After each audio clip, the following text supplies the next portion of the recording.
بسم اللہ الرحمن الرحیم۔ آج کا ہمارا موضوع ہے پارہ نمبر 27 کا خلاصہ، سورۃ الذاریات۔ یہ سورت پارہ نمبر 26 کے آخر سے شروع ہو رہی ہے۔ حضرت ابراہیم علیہ السلام کا قصہ کچھ پارہ نمبر 26 میں ہے، کچھ پارہ نمبر 27 میں۔ 4 قسم کی مخلوق کی قسم: والذاریات ذروا فالحاملات وقرا فالجاریات یسرا فالمقسمات امرا۔ قسم ہے ان ہواؤں کی جو گرد و غبار کو اڑاتی ہیں، اور پھر ان بادلوں کو جو بوجھ اٹھاتے ہیں، اور پھر ان کشتیوں کی جو آسانی سے چلتی ہیں، اور فرشتوں کی جو اللہ تعالیٰ کے حکم سے چیزیں تقسیم کرتے ہیں۔ اللہ تعالیٰ مخلوق کی قسمیں کھائیں تو اس سے یا تو قرآن کریم کی فصاحت و بلاغت کو بیان کرنا مقصود ہوتا ہے، یا پھر قسموں کے بعد والی چیزوں یعنی قیامت ضرور آئے گی پر قسموں کو دلیل بنانا مقصود ہوتا ہے۔ مؤمنین متقین کی صفات: وفی اموالہم حق للسائل والمحروم۔ مؤمنین کے اموال میں مانگنے والوں اور محروم لوگوں کا حق ہوتا ہے۔ بعض محتاج وہ ہوتے ہیں جو مانگتے ہیں، بعض محتاج وہ ہیں جو مانگتے نہیں، تو مؤمنین متقین کی صفت یہ ہے کہ مانگنے والے اور نہ مانگنے والے دونوں کو دیتے ہیں۔ ابراہیم علیہ السلام کا قصہ: هل اتاک حدیث ضیف ابراہیم المکرمین۔ حضرت ابراہیم علیہ السلام کا قصہ قرآن کریم میں کئی مقامات پر آیا ہے۔ حضرت ابراہیم علیہ السلام کے پاس فرشتے آئے۔ فرشتوں کے آنے کا بنیادی سبب 2 تھے۔ ایک آپ کو بیٹے یعنی حضرت اسماعیل علیہ السلام کی خوشخبری دینی تھی، دوسرا مجرم قوم یعنی حضرت لوط علیہ السلام کی قوم کو تباہ و برباد کرنا تھا۔ مختلف قوموں کے انجام: وفی موسیٰ اذ ارسلناہ الی فرعون بسلطان مبین۔ یہاں سے کچھ آیات تک اللہ تعالیٰ نے مختصراً قوم فرعون، قوم عاد، قوم ثمود اور قوم نوح کی سرکشی اور ان کے انجام بد کا ذکر فرمایا ہے۔ تخلیق باری تعالیٰ کے نمونے: والسماء بنیناہا بأید وإنا لموسعون۔ اللہ تعالیٰ نے آسمان کو طاقت سے پیدا کیا ہے۔ اس کا یہ مطلب ہے کہ آسمان سے بارش برساتے ہیں اور پھر بارش کے ذریعے لوگوں کے رزق میں وسعت پیدا فرما دیتے ہیں۔ اگلی آیت میں اللہ تعالیٰ کی تخلیق کا ایک اور نمونہ بیان کیا گیا ہے کہ اللہ تعالیٰ نے ہر چیز کے جوڑے جوڑے بنائے ہیں۔ کالا پیدا کیا تو سفید بھی پیدا کیا، میٹھا پیدا کیا تو کڑوا بھی بنایا، مرد کو بنایا تو عورت کو بھی بنایا، مسلمان کو پیدا کیا تو کافر کو بھی پیدا کیا۔ یہ اس کی قدرت کی نشانی ہے۔ سورۃ الطور، 5 قسمیں: والطور وکتاب مسطور فی رق منشور والبیت المعمور والسقف المرفوع والبحر المسجور۔ قسم ہے طور کی، قسم ہے کتاب کی جو کھلے ہوئے کاغذ میں لکھی ہوئی ہے۔ مراد اس سے یا تو لوح محفوظ ہے، یا نامہ اعمال ہے، یا قرآن کریم ہے۔ قسم ہے بیت معمور کی، بیت معمور بیت اللہ کے بالکل محاذات میں 7ویں آسمان پر ملائکہ کا قبلہ ہے۔ ہر روز 70,000 فرشتے طواف کرتے ہیں، پھر انہیں قیامت تک موقع نہیں ملتا۔ قسم ہے بلند چھت کی، مراد اس سے آسمان ہے۔ قسم ہے اس دریا کی جو پانی سے بھرا ہوا ہے۔ مذکورہ 5 قسمیں اپنے بعد آنے والی چیز یعنی تمہارے پروردگار کے عذاب نے آ کر رہنا ہے، اس عذاب کو روک نہیں سکتا، پر گواہ ہیں۔ مجرمین کا انجام: اصلوها فاصبروا او لا تصبروا سواء علیکم انما تجزون ما کنتم تعملون۔ دنیا میں آدمی کو تکلیف آتی ہے اور وہ گڑ گڑاتا ہے تو تکلیف دینے والے کو ترس آ جائے تو وہ کبھی چھوڑ بھی دیتا ہے، لیکن آخرت کا معاملہ یوں نہیں ہے۔ فرمایا اس جہنم میں داخل ہو جاؤ، اب تم برداشت کرو یا برداشت نہ کرو، تمہارے لیے برابر ہے، اب تمہارے اعمال کا بدلہ مل کر رہے گا۔ متقین کا انعام: ان المتقین فی جنات ونعیم فاکہین بما آتاہم ربہم ووقاہم ربہم عذاب الجحیم۔ گزشتہ آیت میں مجرمین کا ذکر تھا، یہاں متقین کا ذکر ہے کہ متقین باغات میں ہوں گے، اللہ تعالیٰ کی نعمتوں میں ہوں گے، خوش ہوں گے ان انعامات میں جو خدا نے انہیں دیے ہوں گے۔ ان کا رب ان کو جہنم کے عذاب سے بچا لے گا، حکم ہوگا کہ مزے سے کھاؤ اور پیو، یہ تمہارے اعمال کے بدلے میں تمہیں دیا جا رہا ہے۔ جنتی لوگ نشستوں پر ٹیک لگا کر بیٹھے ہوں گے، اور یہ نشستیں ترتیب سے بچھی ہوں گی۔ بڑی بڑی آنکھوں والی حوروں سے ہم ان کا نکاح فرمائیں گے۔ دعا کریں کہ اللہ تعالی ہم سب کو عطا فرمائے، آمین۔ الیکشن نہیں سلیکشن۔ ام عندہم خزائن ربک ام ہم المسیطرون، یہ بات پہلے گزر چکی ہے کہ طائف والے کہتے تھے کہ اللہ تعالیٰ نے نبی بنانا تھا تو ہم میں سے کسی دولت والے بڑے آدمی کو بناتے۔ اللہ تعالیٰ فرماتے ہیں کہ کیا اللہ تعالیٰ کی رحمت کے خزانے ان کے پاس ہیں کہ جس کو چاہے نبی بنائیں اور جس کو چاہے نبی نہ بنائیں۔ نبوت الیکشن سے نہیں بلکہ سلیکشن سے ملتی ہے۔ دوسرے الفاظ میں یوں کہہ سکتے ہیں کہ نبوت کسبی نہیں بلکہ وہبی ہے۔ اللہ تعالیٰ نے تو دنیاوی مال و متاع اور رزق بھی اپنے اختیار میں رکھا ہے، تو نبوت جیسا بڑا رتبہ کیسے ان کی خواہش کے تابع ہو سکتا تھا۔ فرائض خاتم الانبیاء صلی اللہ علیہ وسلم۔ وَاصْبِرْ لِحُكْمِ رَبِّكَ فَإِنَّكَ بِأَعْيُنِنَا وَسَبِّحْ بِحَمْدِ رَبِّكَ حِينَ تَقُومُ وَمِنَ اللَّيْلِ فَسَبِّحْهُ وَإِدْبَارَ النُّجُومِ۔ یہاں نبی کریم صلی اللہ علیہ وسلم نے کہ دو فرائض بیان کیے، اپنے پروردگار کے حکم پر صبر کریں اور تین اوقات میں اللہ تعالیٰ کی حمد کے ساتھ تسبیح کریں۔ آپ صبر کریں کیونکہ آپ ہماری حفاظت میں ہیں، مخالفین آپ کا کچھ بھی نہیں بگاڑ سکتے، اور یہ جو آپ کو پریشانی ہے کہ یہ لوگ بات نہیں مانتے تو آپ خود کو مشغول کر لیں، تین اوقات میں خصوصیت کے ساتھ اللہ تعالیٰ کی حمد کے ساتھ تسبیح کریں۔ نمبر 1 کسی مجلس سے اٹھتے ہوئے یا تہجد کے لیے اٹھتے ہوئے۔ نمبر 2 رات کے وقت یعنی نماز مغرب اور عشاء۔ نمبر 3 ستاروں کے ڈوبنے کے وقت یعنی فجر کے وقت۔ سورۃ النجم، نجم کے معنی ستارے کے ہیں، اس سورت کا آغاز ہی لفظ نجم سے ہے، اس لیے اس سورت کا نام بھی سورۃ النجم ہے۔ ستارے کی قسم کھانے میں حکمت۔ والنجم اذا ہوا ما ضل صاحبکم وما غوا، ستارے کی قسم کھانے میں اس طرف اشارہ ہے کہ جس طرح عرب ستارے کی مدد سے راستہ تلاش کرتے تھے، اسی طرح نبی اکرم صلی اللہ علیہ وسلم بھی لوگوں کے لیے روشنی اور ہدایت ہیں۔ ستارے کا جو راستہ مقرر ہے وہ اسی پر چلتا ہے، بالکل اسی طرح نبی اکرم صلی اللہ علیہ وسلم نہ راستہ بھولے ہیں اور نہ ہی بھٹکے ہیں۔ ستارہ تھوڑے وقت کے بعد غائب ہو جاتا ہے، نبی اکرم صلی اللہ علیہ وسلم بھی دنیا میں تھوڑے وقت کے لیے تشریف لائے ہیں، اس لیے آپ صلی اللہ علیہ وسلم سے فائدہ حاصل کرنے والوں کو جلدی کرنی چاہیے۔ قرآن کریم و حدیث کی حجیت۔ نبی اکرم صلی اللہ علیہ وسلم اپنی خواہش سے کچھ نہیں بولتے، بلکہ یہ خالص وحی ہے جو ان کے پاس آئی ہے۔ مطلب یہ کہ پیغمبر صلی اللہ علیہ وسلم جب بھی کوئی بات فرماتے ہیں تو وحی سے فرماتے ہیں۔ اگر مراد معانی اور الفاظ دونوں ہوں تو اس کا نام قرآن ہے، اگر مراد یہ ہو کہ معنی بتا دیا جائے اور الفاظ نہ بتائے جائیں تو اس کا نام حدیث ہے اور اس کو سنت بھی کہہ دیتے ہیں۔ خاتم الانبیاء صلی اللہ علیہ وسلم کا جبرائیل علیہ السلام کو دیکھنا۔ علمہ شدید القوى ذو مرۃ فاستوى وهو بالافق الاعلی۔ مشرکین اعتراضات کرتے تھے کہ جبرائیل امین علیہ السلام نبی اکرم صلی اللہ علیہ وسلم کے پاس انسانی شکل میں وحی لے کر آتے ہیں، تو آپ صلی اللہ علیہ وسلم کو کیسے پتہ چلتا ہے کہ یہ فرشتہ ہے؟ یہاں انہیں جواب دیا جا رہا ہے کہ نبی اکرم صلی اللہ علیہ وسلم نے حضرت جبرائیل علیہ السلام کو اصل شکل میں 2 مرتبہ دیکھا ہے۔ ایک مرتبہ جب آپ صلی اللہ علیہ وسلم نے ان سے فرمائش کی تھی کہ اصلی شکل میں آئے، دوسری مرتبہ آپ صلی اللہ علیہ وسلم نے معراج کے موقع پر دیکھا تھا۔ آگے کی آیات میں واقعہ معراج کا بیان ہے۔ مشرکین کی تردید۔ افرأیتم اللات والعزى ومناة الثالثة الأخرى، مشرکین نے 3 بت لات، عزا اور منات اپنے اپنے خدا بنا رکھے تھے۔ اللہ تعالیٰ نے فرمایا کہ یہ جو لات، منات اور عزا تم نے خدا بنا رکھے ہیں، کیا ان میں کبھی تم نے غور کیا ہے؟ یہ تو صرف چند نام ہیں جو تم نے اور تمہارے آباء و اجداد نے خود رکھے ہیں۔ کافی لوگ اپنے خیالات و خواہشات کی پیروی کرتے ہیں۔ مشرکین کے غلط عقیدے کی تردید۔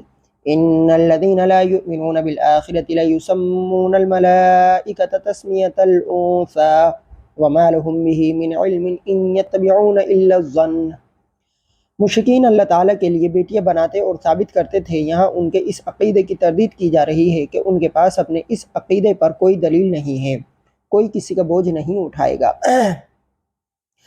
افرأیت الذی تولی واعطى قلیلا واکدی، ان آیات کا پس منظر یہ ہے کہ ایک شخص نے قرآن مجید کی آیت سنی اور اس کا دل ایمان کی طرف مائل ہو گیا، تو اس کو اس کے دوست نے کہا کہ تو اپنے باپ دادا کے دین کو چھوڑ کر نیا دین کیوں اختیار کر رہا ہے؟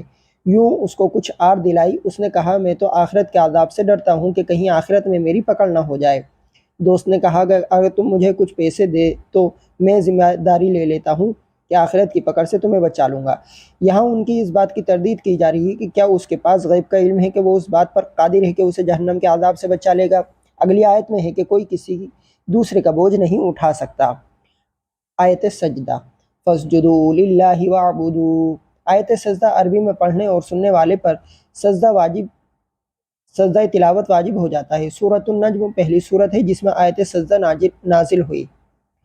مجمع میں علی الاعلان نبی کرم صلی اللہ علیہ وسلم نے جس وقت آیت تلاوت فرمائی تو آپ صلی اللہ علیہ وسلم اور آپ صلی اللہ علیہ وسلم کے ساتھ مسلمانوں نے سجدہ کیا۔ سورۃ القمر صداقت نبوت، چاند کا دو ٹکڑے ہونا۔ اقتربت الساعۃ وانشق القمر۔ رسول اکرم صلی اللہ علیہ وسلم مینا میں تھے اور رات کا وقت تھا۔ مشرکین مکہ نے رسول اللہ صلی اللہ علیہ وسلم سے آپ کی نبوت پر معجزہ طلب کیا تو آپ صلی اللہ علیہ وسلم نے فرمایا کہ اگر معجزہ اور نشانی دکھا دوں تو تم کلمہ پڑھ لو گے؟ کہا پڑھ لیں گے۔ آپ صلی اللہ علیہ وسلم نے اشارہ فرمایا، اللہ کے حکم سے چاند دو ٹکڑے ہوا، ایک ٹکڑا مشرق اور ایک مغرب کی جانب چلا گیا۔ مشرکین نے اسے جادو کہہ کر نہ مانا اور بدستور اپنی ضد اور کفر پر قائم رہے۔ قوم نوح پر طوفان کا عذاب۔ قوم نوح پر طوفان۔ كذبت قبلهم قوم نوح فكذبوا عبدنا وقالوا مجنون وازدجر فدعا ربه انی مغلوب فانتصر۔ حضرت نوح علیہ السلام کے بارے میں آتا ہے کہ ان کی قوم والے بسا اوقات ان کے گلے کو دباتے، نوح علیہ السلام بے ہوش ہو جاتے، لیکن پھر بھی اللہ تعالیٰ سے دعا مانگتے کہ اللہ ان کو ہدایت دے دیں۔ ان کو پتہ نہیں ہے کہ میں ان کا کتنا خیر خواہ ہوں۔ 950 سال اس تکلیف میں گزارے اور بالآخر اللہ سے مدد مانگی کہ اے اللہ میری مدد فرما۔ اللہ تعالیٰ نے طوفان کے ذریعے قوم کو تباہ و برباد فرما دیا۔ قرآن کریم آسان ہے۔ وَلَقَدْ يَسَّرْنَا الْقُرْآنَ لِلذِّكْرِ فَهَلْ مِن مُدَّكِرٍ۔ آسان ہونے کا مطلب یہ ہے کہ قرآن کریم کی ایک حیثیت واعظ اور ناصح ہونے کی ہے۔ قرآن کریم کی دوسری حیثیت شارع یعنی عقائد و احکامات ہونے کی ہے۔ پہلی حیثیت کے اعتبار سے آسان ہے، عقائد و احکامات کی حیثیت آسان نہیں ہے، اس اعتبار سے محنت کرنی پڑتی ہے، پوری زندگیاں کھپانی پڑتی ہیں اور پھر بھی آدمی سمجھتا ہے کہ شاید مجھ سے کہیں غلطی نہ ہو گئی ہو۔ پہلی قوموں کے واقعات۔ کذبت عاد فکیف کان عذابی ونذر۔ یہاں سے لے کر اگلے رکوع کے بعد تک اللہ تعالیٰ نے پہلی امتوں میں سے 3 کے واقعات کو بیان فرمایا ہے۔ قوم عاد جنہوں نے حضرت ہود علیہ السلام کی تکذیب کی، قوم سمود جنہوں نے حضرت صالح علیہ السلام کی نافرمانی کی، قوم لوط جنہوں نے حضرت لوط علیہ السلام کی دعوت کو نہ مانا، قوم فرعون جنہوں نے حضرت موسیٰ علیہ السلام کی تکذیب کی۔ ان واقعات کو بیان کرنے کا مقصد بعد والوں کے لیے درس عبرت ہے۔ مجرمین اور متقین کا انجام۔ ان المجرمین فی ضلال وسعر۔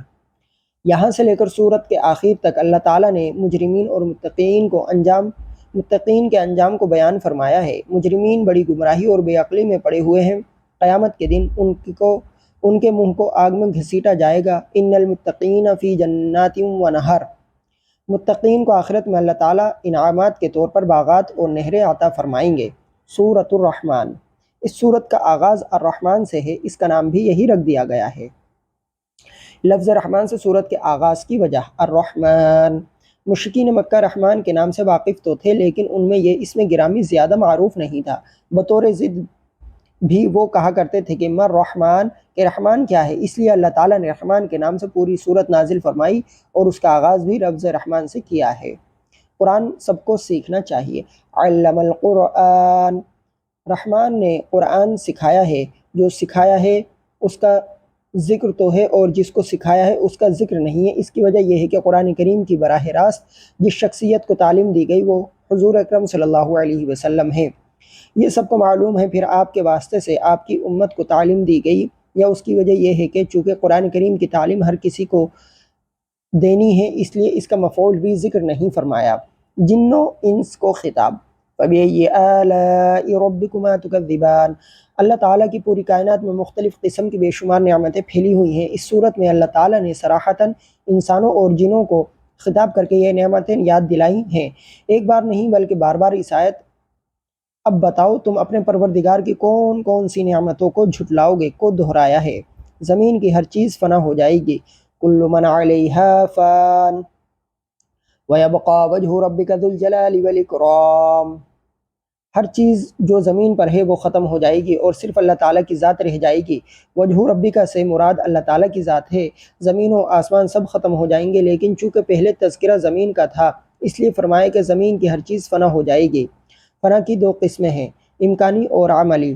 ذات باری تعالیٰ میں نہ فنائے عملی ہے نہ ہی فنائے امکانی۔ اس کی مزید وضاحت کے لیے شرح عقیدہ طحاوی کا مطالعہ فرمائیں۔ جن و انس کی بے بسی، یا معشر الجن والانس ان استطعتم ان تنفذوا من اقطار السماوات والارض فانفذوا لا تنفذون الا بسلطان۔ اے جن اور انس، اگر تم آسمان اور زمین کے حدود سے نکل سکتے ہو تو نکل جاؤ، لیکن یہ نکلنا بغیر طاقت کے نہیں، اور طاقت تمہارے پاس ہے نہیں تو تم کیسے نکلو گے؟ مطلب یہ ہے کہ جن و انس اللہ تعالیٰ کی پوچھ گچھ اور عذاب سے اگر کہیں بھاگنا چاہیں بھی تو نہیں بھاگ سکتے۔ آگے کی آیت میں اللہ تعالیٰ نے سورت کے آخر تک اہل ایمان جنوں اور انسانوں کے لیے جو بے شمار نعمتیں پیدا فرمائی ہیں ان کا ذکر فرمایا ہے۔ جنت اور جنت کے انعامات، باغات اور چشموں کا ذکر کیا ہے۔ جنت کی حوروں کا ذکر کیا ہے۔ پھر ان حوروں کے اوصاف بیان فرمائے تاکہ مومنین کی توجہ ان نعمتوں کی طرف ہو جائے اور دنیا کی گندی چیزوں سے بچ جائیں اور آخرت کی پاک صاف نعمتوں کو حاصل کرنے کی کوشش کریں۔ اللہ تعالی ہم سب کو ان نعمتوں کے لیے کوشش کرنے کی توفیق مرحمت فرمائے، آمین۔ سورۃ الواقعہ۔ واقعہ اس کی پہلی آیت میں یہ لفظ موجود ہے، مراد اس سے قیامت ہے۔ اسی سے سورت کا نام بھی رکھ دیا گیا ہے۔ قیامت کی ہولناکی کا بیان۔ اذا وقعت الواقعۃ لیس لوقعتها کاذبہ۔ جب قیامت آئے گی اور قیامت کے واقع ہونے میں کوئی شک نہیں ہے، یہ سچی بات ہے، کفار کو جھکا کے رکھ دے گی۔ دنیا میں کافر قیامت کا انکار کرتے رہے، جب قیامت کا واقعہ رونما ہوگا تو اس وقت کفار بھی اسے جھٹلا نہیں سکیں گے۔ انسانوں کی تین جماعتیں، وَكُنتُمْ أَزْوَاجًا ثَلَاثَةً۔ قیامت کے دن تمام انسان اپنے انجام کے اعتبار سے تین جماعتوں میں تقسیم ہو جائیں گے۔ پہلی جماعت اللہ تعالیٰ کے ان کے مقرب بندوں کی ہوگی جو ایمان اور اعمال صالحہ کے اعتبار سے عالی مقام پر ہوں گے۔ دوسری جماعت ان خوش نصیب عام ایمان والوں کی ہوگی جنہیں نامہ اعمال دائیں ہاتھ میں دیا جائے گا۔ تیسری جماعت ان کفار کی ہوگی جنہیں نامہ اعمال بائیں ہاتھ میں دیا جائے گا۔ پھر آگے مذکورہ تینوں جماعتوں کو پیش آنے والے حالات کو بیان کیا گیا ہے۔ اہل جنت کے لیے انعامات۔ اولئک المقربون فی جنات النعیم۔ اہل جنت کو جنت میں نعمتیں، باغات، بیٹھنے کے لیے آمنے سامنے اونچی اونچی نشستیں جن پر تکیہ لگائے ہوئے ہوں گے، شراب و غلمان، پھل اور پرندوں کا گوشت وغیرہ وغیرہ عطا کی جائیں گی۔ اہل جہنم کے عذاب کا ذکر۔ وَأَصْحَابُ الشِّمَالِ مَا أَصْحَابُ الشِّمَالِ فِي سَمُومٍ وَحَمِيمٍ۔ اصحاب الشمال بائیں ہاتھ والوں یعنی اہل جہنم کو آخرت میں مختلف قسم کے عذابوں کا سامنا کرنا پڑے گا، گرم لو، کھولتا ہوا پانی اور دھواں وغیرہ وغیرہ۔ اللہ تعالی ہم سب کی حفاظت فرمائے، آمین۔ اللہ تعالیٰ کی چار عظیم نعمتیں۔ افرأیتم ما تمنون اانتم تخلقونہ ام نحن الخالقون۔ تخلیق انسانی، یہ بتاؤ کہ تم جو نطفہ ٹپکاتے ہو کیا تم پیدا کرتے ہو یا ہم پیدا کرتے ہیں۔ کھیتی اگانا، یہ بتاؤ کہ جو تم کھیتی بوتے ہو کیا اسے تم اگاتے ہو یا ہم اگاتے ہیں۔ پانی کی فراہمی، یہ بتاؤ جو پانی تم پیتے ہو کیا تم اس کو بادلوں سے اتارتے ہو یا ہم اتارتے ہیں۔ آگ کی نعمت، اچھا یہ بتاؤ یہ جو آگ تم جلاتے ہو اس کا درخت تم اگاتے ہو یا ہم اگا رہے ہیں۔ صداقت قرآن، انہ لقرآن کریم فی کتاب مکنون لا یمسہ الا المطہرون۔ ان آیات میں مشرکین کے اعتراضات کا جواب دیا جا رہا ہے کہ یہ قرآن کریم لوح محفوظ میں درج ہے اور بغیر کسی کمی بیشی کے نبی کرم صلی اللہ علیہ وسلم کو بذریعہ حضرت جبرائیل علیہ السلام دیا گیا ہے۔ بغیر وضو کے قرآن کریم کو چھونا جائز نہیں۔ منکرین بعث بعد الموت کی تردید۔ فلولا اذا بلغت الحلقوم وانتم حينئذ تنظرون ونحن اقرب الیہ منکم ولکن لا تبصرون۔ مشرکین مرنے کے بعد دوبارہ اٹھنے کے منکر تھے، گویا ان کا دعویٰ تھا کہ ان کی زندگی اور حیات ان کے قبضے میں ہے۔ یہاں ان کی تردید کی جا رہی ہے کہ اگر کوئی شخص قریب الموت ہو اور تم اس کی روح نکلتے ہوئے دیکھ رہے ہو اور تم چاہتے بھی ہو کہ اس کی روح نہ نکلے، مگر تمہیں اس وقت احساس ہو جاتا ہے کہ اس کی روح کو کوئی بھی نہیں روک سکتا، تو پھر تم بھی اللہ تعالیٰ کی گرفت سے نہیں بچ سکتے۔ اللہ تعالیٰ تمہیں آخرت میں دوبارہ اٹھائیں گے۔ سورۃ الحدید۔ حدید لوہے کو کہتے ہیں، چونکہ اس صورت میں لوہے کا ذکر کیا گیا ہے اس لیے اس صورت کا نام حدید رکھا ہے۔ اول اور آخر کا مطلب، هو الاول والآخر والظاہر والباطن وهو بكل شيء علیم۔ اللہ تعالیٰ اول حقیقی اور آخر حقیقی ہے۔ اول حقیقی کے معنی یہ ہے کہ جس کی کوئی ابتدا نہیں، یعنی اس سے پہلے کوئی چیز نہیں تھی۔ آخر حقیقی کے معنی کہ جس کی کوئی انتہا نہیں، یعنی جب ہر چیز فنا ہو جائے گی وہ اس وقت بھی موجود رہے گا۔ اللہ تعالیٰ ظاہر بھی ہے اور باطن بھی ہے۔ ظاہر اس اعتبار سے کہ اس کے وجود و قدرت کی نشانیاں ہر جگہ پھیلی ہوئی ہیں، باطن اس اعتبار سے کہ دنیا میں وہ آنکھوں سے نظر نہیں آتا۔ انفاق فی سبیل اللہ کی ترغیب۔ وَمَا لَكُمْ أَلَّا تُنْفِقُوا فِي سَبِيلِ اللَّهِ وَلِلَّهِ مِيرَاثُ السَّمَاوَاتِ وَالْأَرْضِ۔ تم اللہ کے راستے میں مال خرچ کیوں نہیں کرتے، حالانکہ زمین و آسمان کا وارث تو اللہ تعالیٰ ہے۔ یہاں بتانا یہ مقصود ہے کہ مال جو تمہیں دیا ہے وہ اللہ تعالیٰ کا ہے، تمہیں تھوڑے وقت کے لیے دیا ہے، اور اللہ تعالیٰ کا مال اللہ تعالیٰ کے راستے میں خرچ کرنے سے انسان کو رکنا نہیں چاہیے، بلکہ بڑھ چڑھ کر خرچ کرنا چاہیے۔ صحابہ کرام رضی اللہ عنہم کے درمیان فرق مراتب۔ لا يستوی منکم من انفق من قبل الفتح وقاتل اولئک اعظم درجة من الذین انفقوا من بعد وقاتلوا وکلا وعد اللہ الحسنى۔ وہ صحابہ کرام جو سابقین ہیں، یعنی وہ فتح مکہ سے پہلے قبل مسلمان ہوئے اور نبی کرم صلی اللہ علیہ وسلم کے ساتھ مل کر جہاد و انفاق کیا، ان صحابہ کرام سے درجہ اور ثواب میں بڑے ہیں جنہوں نے یہ کام فتح مکہ کے بعد کیے۔ البتہ جنتی ہونے میں اور صحابی ہونے میں سب برابر ہیں۔ مؤمنین اور منافقین کا ذکر۔ یوم تری المؤمنین والمؤمنات یسعی نورہم بین ایدیہم وبایمانہم۔ پھر مؤمنین کا ذکر فرمایا کہ جب وہ پل صراط کی طرف جائیں گے تو ان کا نور ان کے سامنے بھی ہوگا اور دائیں جانب بھی ہوگا، اور مؤمن اور منافق دونوں پل صراط کی طرف آئیں گے تو وہاں منافقین کا نور ختم ہو جائے گا۔ اس وقت یہ لوگ پریشان ہوں گے اور مؤمنین کو پکار کر کہیں گے کہ ہمیں بھی تھوڑا سا نور دے دو۔ ان سے کہا جائے گا کہ پیچھے مڑ جاؤ اور نور تلاش کرو۔ انبیاء علیہ السلام کی بعثت کا مقصد۔ لقد ارسلنا رسولنا بالبينات وانزلنا معهم الكتاب والميزان ليقوم الناس بالقسط۔ انبیاء و رسول علیہ السلام کو معجزات، کتب اور ترازو دے کر بھیجنے کا مقصد یہ ہے کہ لوگ حقوق اللہ اور حقوق العباد میں اعتدال پر قائم رہیں۔ رہبانیت کی ابتدا۔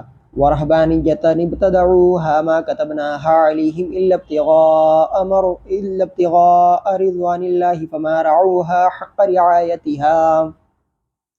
حضرت عیسیٰ علیہ السلام کے آسمانوں پر اٹھائے جانے کے بعد عیسائیوں کا ایک طبقہ دنیا سے الگ تھلگ رہنے لگا، نہ وہ شادی کرتا اور نہ ہی دنیا کی لذتوں کو استعمال کرتا، اور اپنے دین کو بچانے کے لیے شہروں سے دور رہنا شروع کر دیا، حالانکہ اللہ تعالیٰ نے اس کا انہیں حکم نہیں دیا تھا۔ اللہ تعالیٰ فرماتا ہے کہ انہوں نے پھر اس رہبانیت کی بھی رعایت نہیں کی۔ یاد رہے کہ اسلام میں رہبانیت کی کوئی گنجائش نہیں۔ اللہ تعالیٰ ہم سب کو اپنے دین پر صحیح معنوں میں عمل کرنے والا بنائے۔ آمین۔ وآخر دعوانا ان الحمد للہ رب العالمین۔